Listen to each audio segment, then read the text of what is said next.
Polska domyka sankcje LPG, celując w N-butan. Wybory w Mołdawii mogą upłynąć pod znakiem operacji wpływu. Komisja Senatu USA daje zielone światło na zatapianie tankowców Rosji. Jest 26 września 2025 roku. Nazywam się Wojciech Jakubik, a to jest codzienny przegląd informacji sektora energetycznego i paliwowego Energy Drink. Zapraszam.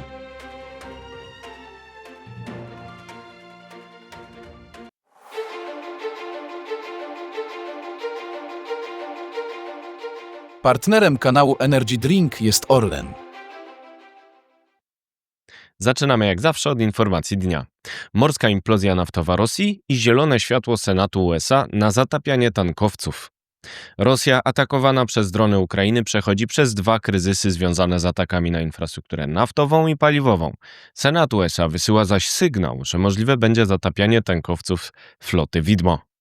Ukraińcy przeprowadzili szereg ataków dronów na miejscowości czarnomorskie Rosji, czyli Tuapse i Noworosyjsk, zmuszając czasowo tamtejsze władze m.in. do ewakuacji plaż oraz wprowadzenia stanu wyjątkowego.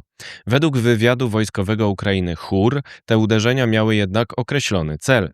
Źródła Kyiv Independence w HUR przekonują, że celem były naftoporty Rosji na Morzu Czarnym. Z tego względu HUR miał wykorzystać drony morskie, które trafiły m.in. w nabrzeże naftoportu w Tuapse. Drony latające trafiły zaś m.in. w biuro Caspian Pipeline Corporation w Noworosyjsku. Przepustowość naftoportów rosyjskich na Morzu Czarnym to 2 miliony baryłek ropy dziennie.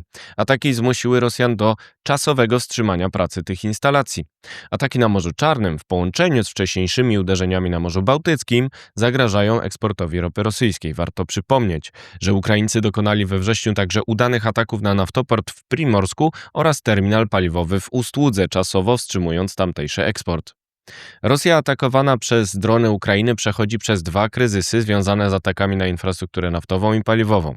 Należy dodać, że Sztab Generalny Sił Zbrojnych Ukrainy poinformował 23 września, że uderzył w przepompownię ropy pod Briańskiem i Samarą. Są to elementy infrastruktury istotne dla logistyki dostaw nafty ropociągiem Przyjaźń oraz importu paliw do Rosji.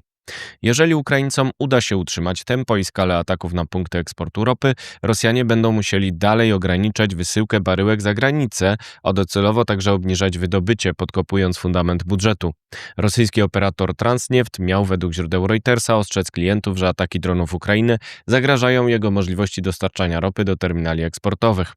Według danych Center for Research on Energy and Clean Air przychody z eksportu morskiego ropy z Rosji spadły w sierpniu o 12% miesiąc do miesiąca. Wolumen spadł o 10%. Przychody Rosjan z eksportu morskiego ropy spadały trzeci miesiąc z rzędu i były najniższe w 2025 roku. Nowe ataki wymierzone w sprzedaż baryłek za granicą mogą pogłębić ten trend. To w połączeniu z kryzysem paliwowym wynikającym z niszczenia rafinerii rosyjskich przez drony Ukrainy będzie dodatkowa presja na władze oraz społeczeństwo Rosji na rzecz zakończenia inwazji.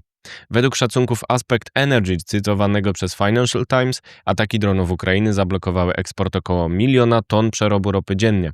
Jeżeli trend się utrzyma, eksport diesla we wrześniu będzie najniższy od 2020 roku. Rosjanie zostali zmuszeni do przedłużenia zakazu eksportu benzyny oraz wprowadzenia blokady eksportu oleju napędowego do końca roku ze względu na ataki dronów Ukrainy. Ostatni nastąpił 25 września i dotknął rafinerii Afipski w kraju krasnodarskim. Prezydent Ukrainy Wołodymyr Zełański ocenił, że, cytuję, kiedy liczba dronów będzie odpowiadać ilości Rosjan, poczują niedobory paliw i straty. Zapowiedział dalszy rozwój produkcji dronów na potrzeby ataków na infrastrukturę paliwową Rosji, które jego zdaniem mogą pomóc zakończyć wojnę. To nie koniec problemów Rosjan. Istotny sygnał popłynął z Komisji Spraw Zagranicznych Senatu USA. Cytuję, jesteśmy gotowi wesprzeć wysiłki na rzecz sprzedaży broni do NATO, osłabienia Rosji poprzez zatapianie jej floty Widmo i wprowadzenia masywnych sankcji, czytamy w oświadczeniu tej komisji. Senat USA sygnalizuje zgodę na ataki na tankowce floty Widmo Rosji służącej eksportowi ropy objętej sankcjami. Warto przypomnieć, że pierwsze takie uderzenia nastąpiły już we wspomnianym ataku w Primorsku. Zatopienie tankowca floty Widmo w naftoporcie wykluczyłoby taką instalację z użytku na miesiące. Czas na pozostałe wieści, na początek z Polski.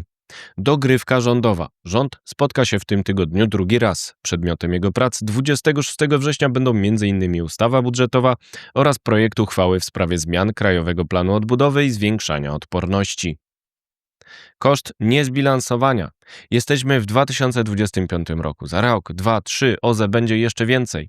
Jeśli nie będą nimi zarządzać aktywnie podmioty odpowiedzialne za portfele, a operatorzy nie będą mogli planować, to będziemy musieli coraz częściej robić redyspozycje nierynkowe, a nasze możliwości zaczną się wyczerpywać, ostrzegł wiceprezes polskich sieci elektroenergetycznych Konrad Purchała na targach Energii 2025. Zapowiedział mechanizm alfa dodający koszt niezbilansowania sieci do ceny energii. Rynek mocy po 2030 roku.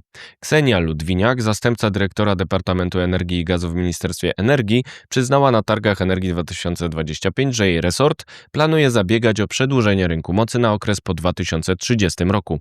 To sposób na finansowanie dostępności elektrowni pracujących w podstawie.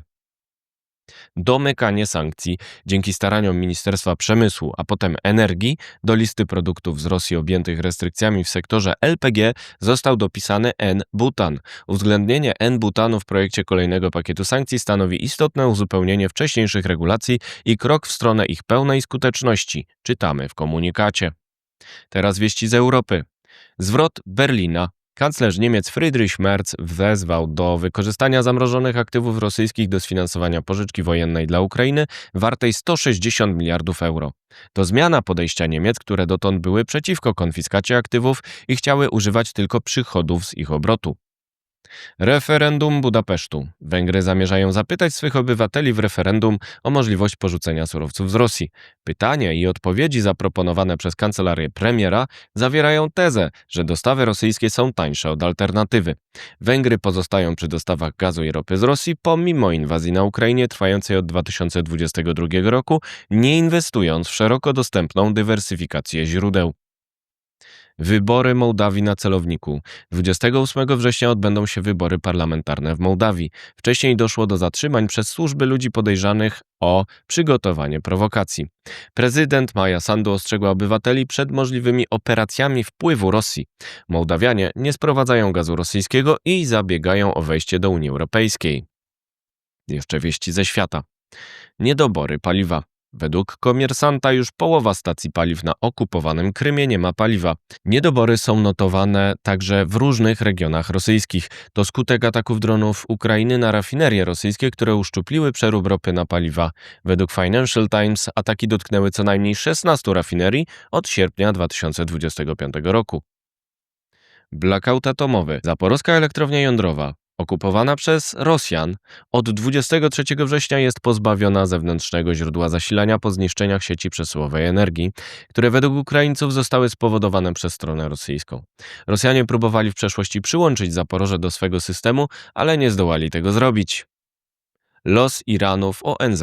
Rada Bezpieczeństwa ONZ będzie głosować 26 września w sprawie opóźnienia powrotu sankcji wobec Iranu zaproponowanego przez Chiny oraz Rosję. Niemcy, Francja i Wielka Brytania dały Teheranowi miesiąc na zawarcie nowego porozumienia nuklearnego, a termin właśnie upływa.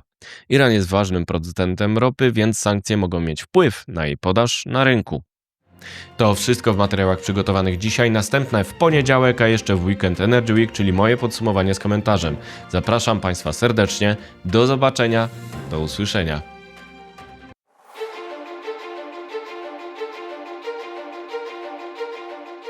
Partnerem kanału Energy Drink jest Orlen.